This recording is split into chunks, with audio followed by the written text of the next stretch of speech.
ఈ రోజు ఈ కార్యక్రమం ఏర్పాటు చేయడానికి ముఖ్య ఉద్దేశం అనేది అసలు ఎందుకు ఏర్పాటు చేశారు ఈ కార్యక్రమం ఈ ఎలక్షన్ మూమెంట్లో అని చెప్పేసి కొంతమంది అనుమానం ఉంది.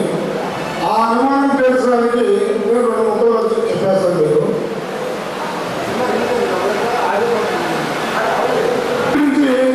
రాజకీయ పరిస్థితులు ఈ రోజున మన రాష్ట్రంలో అవుతాయి.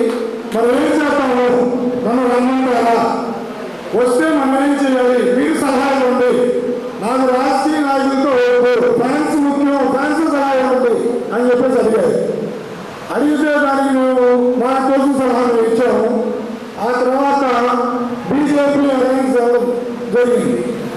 బీజేపీతో అలయన్స్ జరిగిన తర్వాత నరేంద్ర మోడీ గారు అంటే ఈరోజు మనం చూసాం. దేశంలో ఎక్కడ చూసినా నరేంద్ర మోడీ మోడీ మోడీ మోడీ మోడీ గారు చూసిన తప్ప ఇంకోటి ఆలోచించలేదు.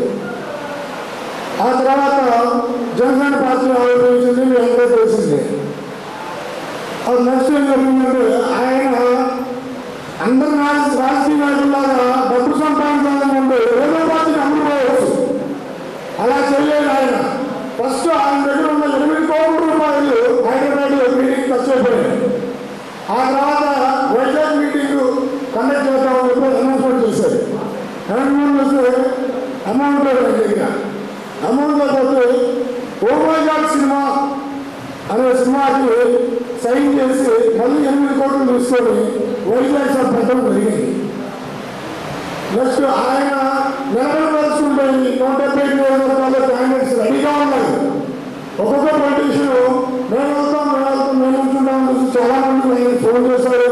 ప్రతివారి సందర్భాలు ఆయన ఓట్లు అన్నట్టు కనుక ఈ రోజు కాంగ్రెస్ పార్టీ కానీ వైఎస్ఆర్ కాంగ్రెస్ పార్టీలో చాలా మంది ఉంచడానికి అది మాత్రం తప్పలేదు.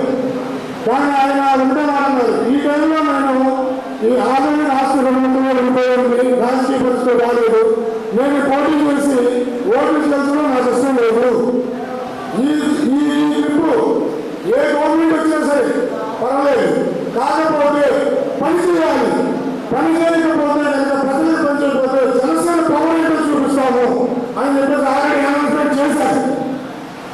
నెక్స్ట్ ఇప్పుడు ఈ సభకి మెయిన్ కారణం పవన్ కళ్యాణ్ గారు టీడీపీ అలయన్స్ బీజేపీ అలయన్స్ ఎదురు తీసుకున్నారు. అందుకని ఈ దేశాన్ని పెట్టారంటే మోడీ గారు అవుతుంది. నెక్స్ట్ మన రాష్ట్రం 13 జిల్లాగా ఉంటుంది. ఈ 13 జిల్లాలకి 4 దిక్కులు లేవు, రాజధాని లేదు. ఈ పరిస్థితుల్లో ఒక సీనియర్ మోస్ట్ పొలిటీషియన్ అనే వ్యక్తి ఈ రాష్ట్రానికి ముఖ్యమంత్రి కావాలి. పరిపాలనా విభాగంలో అనుభవమైన వ్యక్తి అయి ఉండాలి. ఇప్పుడు ఉన్న 2 పార్టీలు ప్రధాన పార్టీలు అనుభవం ఒప్పుకోలేదు. రేపు టీడీపీ గవర్నమెంట్ ఫామ్ అయిన తర్వాత కూడా ప్రజలకు న్యాయం చేయకపోతే ఉద్యమించే మొట్టమొదటి పార్టీ జనసేన పార్టీ అని మీకు తెలియజేస్తున్నాను. జిల్లాలో